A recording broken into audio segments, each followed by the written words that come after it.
Social मीडियावरती टाकलं आणि मी प्रसिद्ध झालो तर मी व्हायरल झालो आहे, ना की मी यशस्वी झालो आहे. यातलं अंतर नाही समजलं तर मग मात्र करिअरची गाडी डगमगू शकते. सो मी सुरुवात करण्याआधी, गप्पा मारण्याआधी मला काही काय बोलू, मी विद्यार्थ्यांची काय बोलू, माझं ऐकायला इंटरेस्टेड असतील का मुलं असं विचारलं सरांना. तर सहज तुम्ही ज्या फील्डमध्ये काम करता त्याबद्दल बोला म्हणाले. पण इथं आल्यावरती माझ्या विषयाची सुरुवात बदलली आहे आणि निवेदकांना मी नेहमी विनंती करतो रंगमंचावरती येण्यासाठी येताना की मी फक्त दीपक प्रज्वलन करणार आहे, देवपूजा मी करत नाही. Because I am a rationalist atheist. काळाबरोबर मी विवेकवादी नास्तिक झालो. सो इथं कुठल्याही धर्माच्या देवांचे फोटो नाही आहेत, यासारखा आनंद नाही आहे मला. आणि या दशकात इस्पेशली शाहू फुले आंबेडकर, महात्मा गांधी, मानवतावाद आणि लोकशाही असे शब्द ऐकायला मिळतात. याचा जास्त आनंद झाला, कारण मी ज्या क्षेत्रांमध्ये काम करतोय तिथंही मला काही मर्यादा सांभाळून वागावं लागतं. कारण नास्तिक या अर्थानं मी अल्पसंख्याक आहे. काय बोलायचं काय नाही, चार चौघात काय व्यक्त व्हायचं याची काही बंधनं लागतात किंवा विचार करून बोलावं लागतं. आणि रॅशनलिस्ट नास्तिक असल्यामुळं मला ती भीती नाही आहे, कारण मी खिल्ली उडवणारा नास्तिक नव्हे. रॅशनलिस्ट म्हणजेच मुळात विवेकवादी. सो कविता बरेचदा घाबरलेली असते की आता हा जाऊन काय बोलतोय पहिल्यांदी, आता देवपूजा करणार नाही, नुसतंच दीपक प्रज्वलन करणार. इट्स ओके म्हटलं, दीपक प्रज्वलन माझ्यासाठी सिम्बलिझम आहे की आपण दिवा लावला, उजळला, प्रकाश या अर्थानं, सजेस्टिव्ह अर्थानं. आणि हा विषय माझा बिलकुल नसणार आहे बोलायचा. कोणी फार आता बापरे याच्यावर बोलणार का, रॅशनलिझमवरती बोलणार का. पण तुम्हाला सांगतो, रॅशनलिस्ट झाल्यानंतर माझं आयुष्य, अर्थातच ती माझी लाईफ पार्टनर आहे, तिला काय आमूलाग्र बदल झाला आहे ते तिला समजलं आहे. आणि त्याच टप्प्यात मला या संधी मिळत गेल्या. रॅशनलिझम हा व्यक्तिगत अहंकारावरती काम करतो आणि सगळ्याच गोष्टी सोप्या होत जातात. तेव्हा आत्ताच एक पुस्तक आलं विपर्यास, मी ते पूर्ण वाचेपर्यंत ते दिलं. पण ते पुस्तक खरं तर मुलांमध्ये त्याचा प्रसार झाला पाहिजे किंवा एकत्रित येऊन तुम्ही मुलांनी वाचलं पाहिजे, असंच असावं, असं असणार आहे याची खात्री आहे मला. आणि मी चळवळीतला माणूस आहे आता आणि नंतर कलाकार झालो आहे. आधी कलाकार होतो पण विचारधारा एक मिळाली आणि मग परत त्यातून पुढं चाललो आहे. गंमत अशी, या ओळखींमध्ये माझा एक टप्पा लिहून द्यायचा बहुतेक राहिला, कारण तो बायोडाटा खूपच जुना बायोडाटा आहे. आणि 2023ला सांगलीमध्ये नास्तिक परिषद झाली. त्या नास्तिक परिषदेमध्ये कुमार केतकर,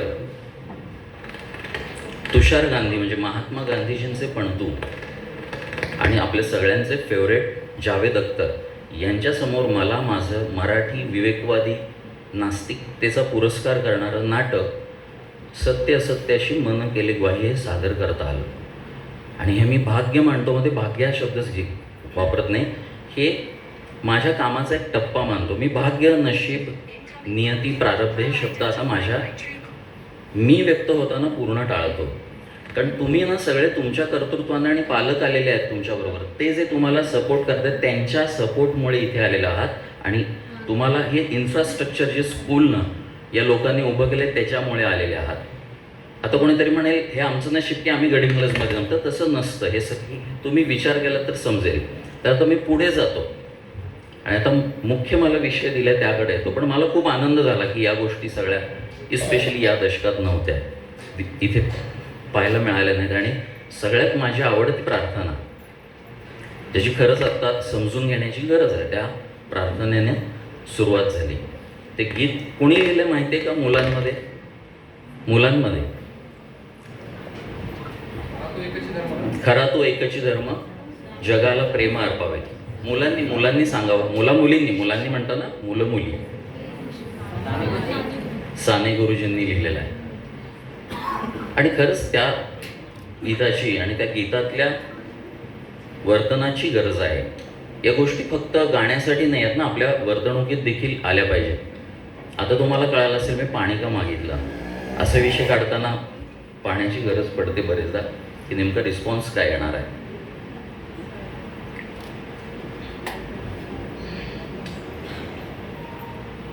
तर आता मुख्य विषयाकडं.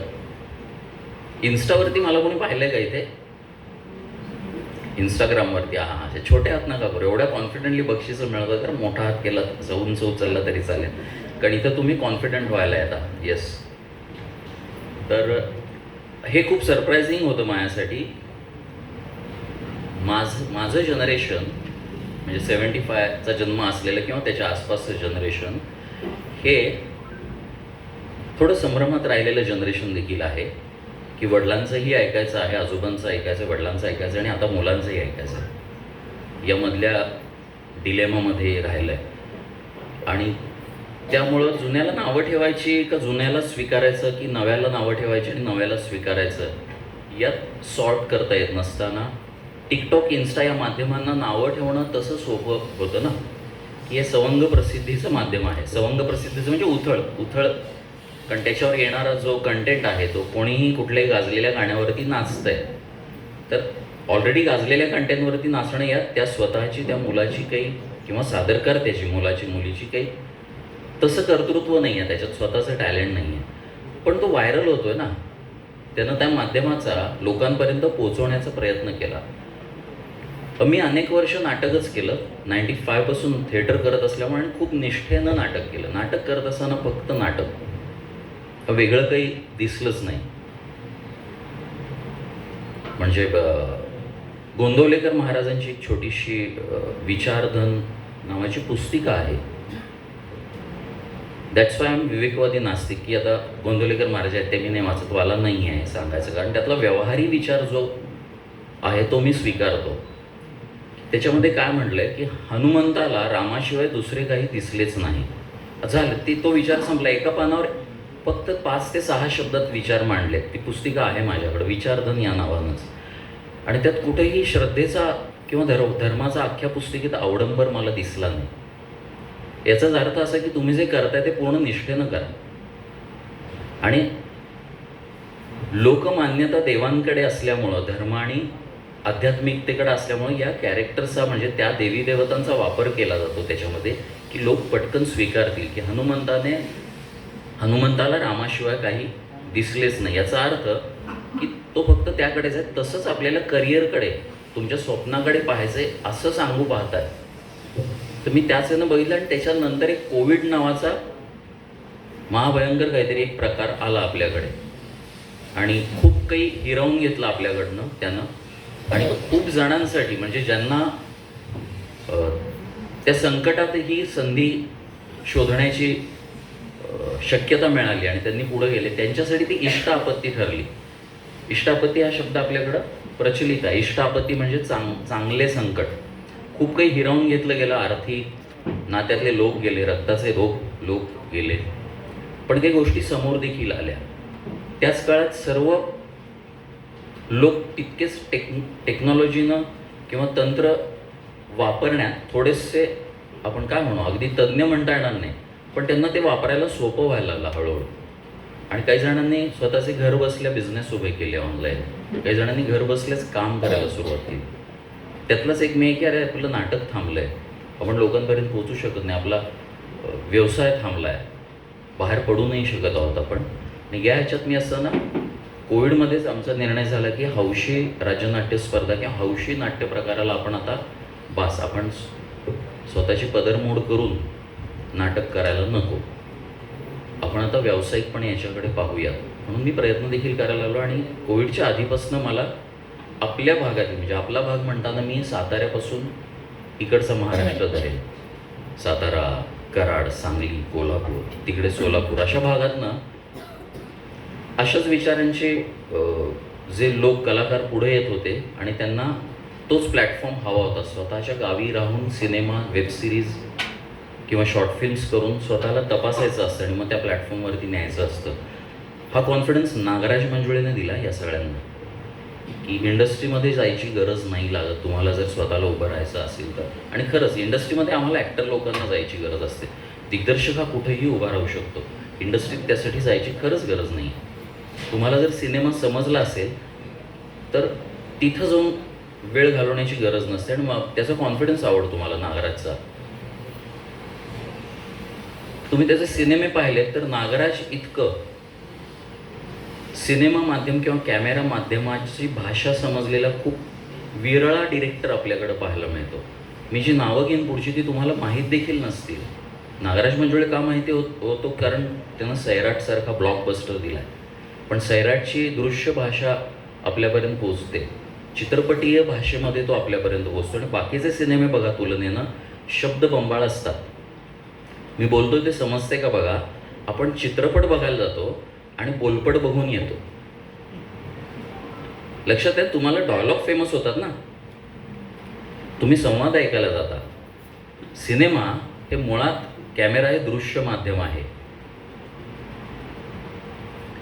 जास्तीत जास्त दृश्यातून अर्थ लोकांपर्यंत पोचावा आणि डायलॉग्स हे त्या सिनेमाच्या आशयाला प्रवाही करण्यापुरते असावे. जुन्या काळात गेलो तर खूप स्ट्रॉंग उदाहरण म्हणजे सत्यजित रे, ज्यांना फायनली ऑस्कर मिळालं ना, कारण ते चित्रपटीय भाषेत बोलत होते. आपला सिनेमा ऑस्करला न जाण्याचं महत्त्वाचं कारण आपले सगळे शब्दबंबाळ डायलॉगवाले सिनेमे आहेत. म्हणजे मोबाईल घेऊन तुम्ही सिनेमागृहात गेलात तर सिनेमा ऐकला तरी चालतो. मग मी चित्रपटात बघायला का आलो आहे जर मी तो ऐकतोय, बरोबर? कारण हे माध्यम बाजारू झालं आहे. व्यावसायिकतेतून ते माध्यम बाजारू झालं आहे. लक्षात येतोय फरक? मी त्याचा व्यवसाय करायचा पण मला बाजार नाही करायचा. व्यवसाय आणि बाजारमधला फरक काय की मला हवं ते मला विकता आलं पाहिजे. पण मला कळलं हे पब्लिकला हे आवडलं, मग मी त्याचा बाजार मांडला आणि माझी कला मागं राहते. आणि माझी धडपडी होती की मला बाजार मांडायचा नाही आहे. त्यामुळं तुम्हाला बरेच ठिकाणी कॉम्प्रोमाइज करणं नाकारावं लागतं. आणि हे योग्यच झालं. साईड बाय साईड थिएटर करत असताना मी डॉक्युमेंटरी फिल्म्स म्हणजे माहितीपट बनवायला सुरुवात केली 2009पासून. तर माहितीपट बनवत असताना तेवढी संसाधनं म्हणजे तेवढ्या गोष्टी नव्हत्या, साधनं नव्हती. मी 2007ला माझी पहिली शॉर्ट फिल्म आली. मूळचा मी अभिनेता म्हणून जरी रंगमंचावरती आलो तरी मला नंतर दिग्दर्शन आणि आता लेखनाची आवड झाली आहे. कारण लेखन ही या घडीला तरी खूप महत्त्वाची गोष्ट आहे असं मला समजतं. कारण लेखक हा सगळ्यात महत्त्वाचा भाग आहे या सगळ्या सादरीकरणामध्ये. म्हणून तर जावेद अख्तर म्हटल्यावर तुम्हाला पटकन कळलं ना, जावेद अख्तर माझ्याही सिनियर पिढीचे लेखक आहेत. 65पासून लिहितात आणि 25च्या जनरेशन झेन झीला जावेद अख्तर माहिती असतात. लेखण्याची काय ताकद असेल बघा. गुलजार त्याच काळातले, तेही आजच्या पिढीला माहीत असतात. त्याचं देखील तेच कारण आहे. आणि त्यांच्या लेखनात त्यांचा भवताल घेऊन येतात ते.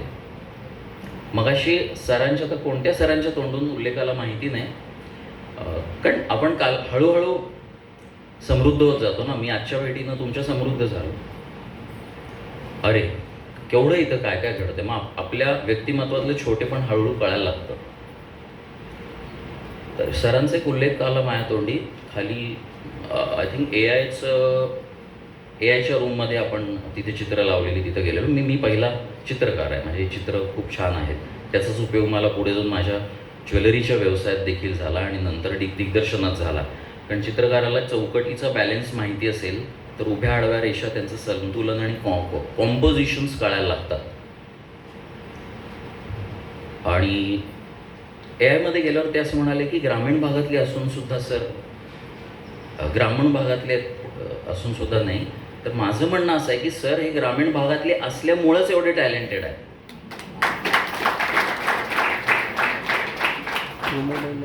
हा हे जे एन्व्हायरमेंट आहे ना त्यासाठी तळमळत आहेत शहरातली मुलं की त्यांना हे एन्व्हायरमेंट मिळावं, हा भवताल मिळावा. भवताल हा शब्द मला खूप आवडतो. ते फिरायला गेले तरी, दार उघडलं तरी समोरच्या लॉजचं भिंतच. त्यांना ऊन वारा पाऊस आपल्यासारखा झेलताच येत नाही आहे, पाहताच येत नाही.